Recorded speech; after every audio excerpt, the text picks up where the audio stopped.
পৰিৱৰ্তন পৰিৱৰ্তন পৰিৱৰ্তন পৰিৱৰ্তন পৰিৱৰ্তনটো কি হ'ল? পৰিৱৰ্তনটো কি হ'ল? পৰিৱৰ্তনটো জুমলা। পৰিৱৰ্তনটো জুমলা। পৰিৱৰ্তনৰ নামত 1 কেজি নহৰু 400 টকা হ'লগৈ। আমি দেখিছোঁ পৰিৱৰ্তনৰ নামত এতিয়া নহৰুৰ দাম 1 কেজি নহৰু 400 টকা হৈ গ'ল। অমিত শ্বাহ ডাঙৰীয়াক ধন্যবাদ জনাইছোঁ। তো পৰিৱৰ্তনটো হ'ল আৰু এটা শব্দ জুমলা। হিন্দী শব্দ শিকি লওক জুমলা।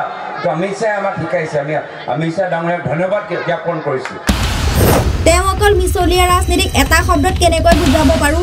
জুমলা। যে তেওঁলোকৰ মিছলীয়া ৰাজনীতি এটা শব্দত আমি কেনেকৈ বুজাব পাৰোঁ আমাক শিকাই দিছে জুমলা। তাৰ পাছত আহিলে মামা। তাৰপিছত আহিলে মামা। যিমান দিন হিমন্ত বিশ্ব শৰ্মাৰ চৰকাৰ থাকিব সিমান দিনলৈকে এজনীও লাখপতি বাইদেউ হ'ব নোৱাৰে।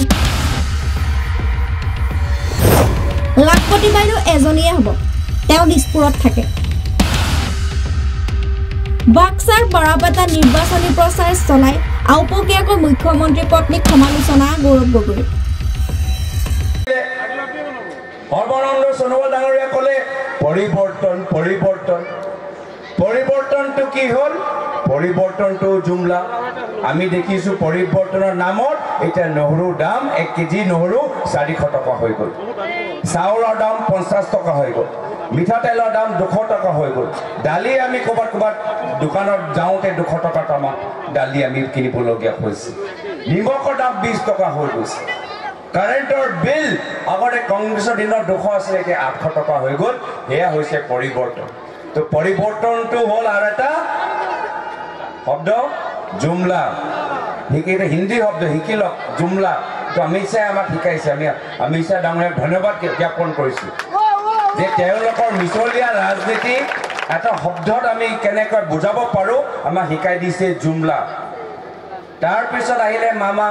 মামা আহিলে। মামা আহি কি ক'লে? মামা আহি ক'লে অমৃত কলক। অমৃত কলৰ অভিযানত আপোনালোকে যোগদান কৰক, 10,000 টকা পাব। মহিলাখিনি ভাবিছে ঠিক আছে মামা আহিছে। অমৃত কলৰনো কিনো বেয়া কথা? অমৃত কলৰ 10,000 টকা পালেনে? লাজ নকৰিব আকৌ।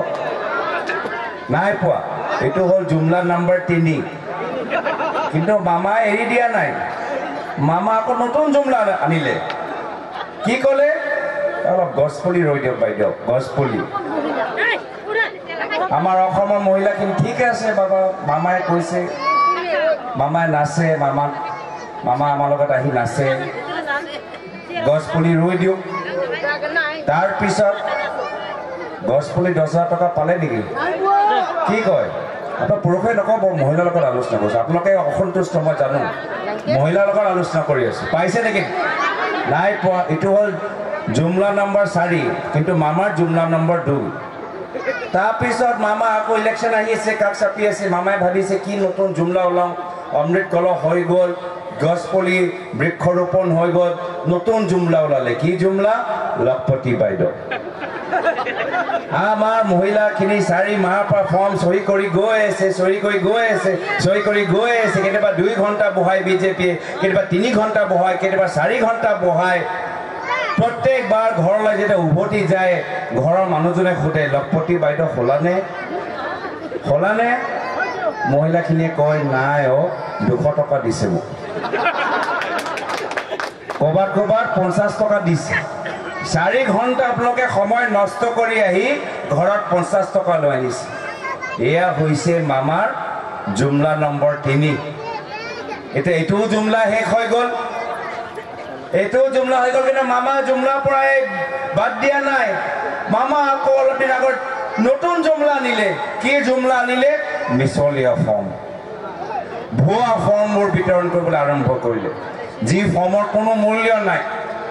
আপোনালোকে অৰুণোদয় ফৰ্ম আগতে দেখিছে?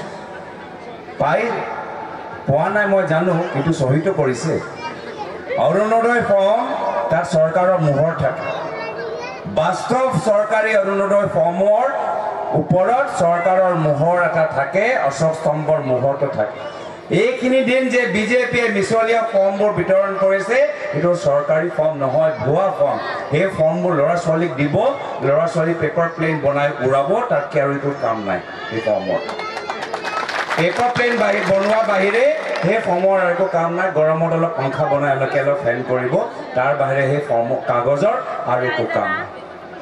তো শ্ৰদ্ধেয় ৰাইজ, চাওক, আপোনাৰ মূল্যৱান সময় নষ্ট কৰিছে, এটা পিছত এটা জুমলা দিছে,